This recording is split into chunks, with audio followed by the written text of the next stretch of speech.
രാജ്യം നടുങ്ങിയ കരിപ്പൂർ വിമാന ദുരന്തത്തിന്റെ വിങ്ങുന്ന ഓർമ്മകൾ പേറുന്ന വിമാന അവശിഷ്ടങ്ങൾ പട്ടാമ്പിയിലെത്തിച്ചു.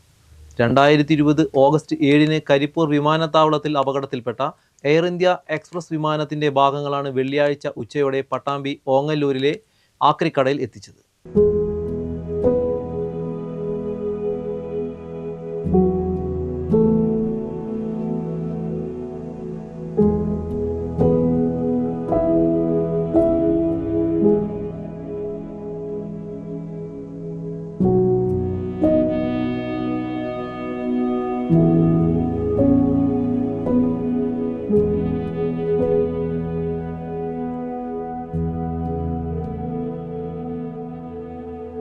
കോവിഡ് മഹാമാരിയുടെ ആശങ്കകൾക്കിടയിൽ ദുബായിൽ നിന്നും 185 യാത്രക്കാരുമായി എത്തിയ വിമാനമാണ് ലാൻഡിംഗിനിടെ റൺവേയിൽ നിന്ന് തെന്നിമാറി 35 മീറ്റർ താഴ്ചയിലേക്ക് പതിച്ചത്.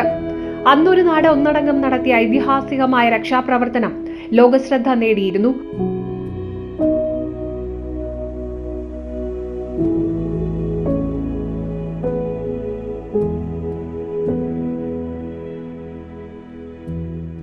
ഓട്ടോറിക്ഷകൾ മുതൽ വലിയ വാഹനങ്ങൾ വരെ ആംബുലൻസുകളായി മാറിയ ആ രാത്രി ഇന്നും കേരളത്തിന്റെ നോവാവുന്ന ഓർമ്മയാണ്. വിമാനം രണ്ടായി പിളർന്ന ആ വൻ ദുരന്തത്തിൽ പൈലറ്റുമാരടക്കം 21 പേർക്കാണ് ജീവൻ നഷ്ടമായത്. അപകടത്തിന് ശേഷം 4 വർഷത്തോളമായി അന്വേഷണത്തിന്റെ ഭാഗമായി വിമാനത്താവളത്തിൽ തന്നെ സൂക്ഷിച്ചിരുന്ന ഭാഗങ്ങളാണ് ഇപ്പോൾ ലേലത്തിലൂടെ വിറ്റഴിച്ചത്. 2 മാസം മുൻപ് കാരക്കാടുള്ള സ്ക്രാപ്പ് വ്യാപാരിയാണ് ലേലത്തിലൂടെ ഈ അവശിഷ്ടങ്ങൾ സ്വന്തമാക്കിയത്. കോഴിക്കോട് നിന്നും വലിയ ലോറിയിൽ കയറ്റിയെത്തിച്ച യന്ത്രഭാഗങ്ങൾ ക്രെയിൻ ഉപയോഗിച്ചാണ് ഇറക്കിയത്. ഇവ പിന്നീട് മുറിച്ചു മാറ്റി സ്ക്രാപ്പ് രൂപത്തിൽ വ്യവസായ ആവശ്യങ്ങൾക്കായി കയറ്റി അയക്കും. കേസ് അന്വേഷണത്തിനായി വിമാനത്തിന്റെ ചില നിർണായക ഭാഗങ്ങൾ നേരത്തെ തന്നെ ഡൽഹിയിലേക്ക് മാറ്റിയിരുന്നു.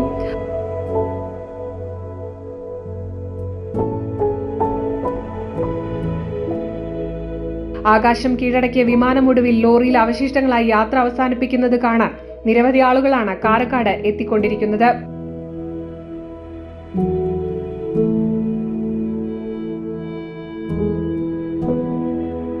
NCV news, Thrithala.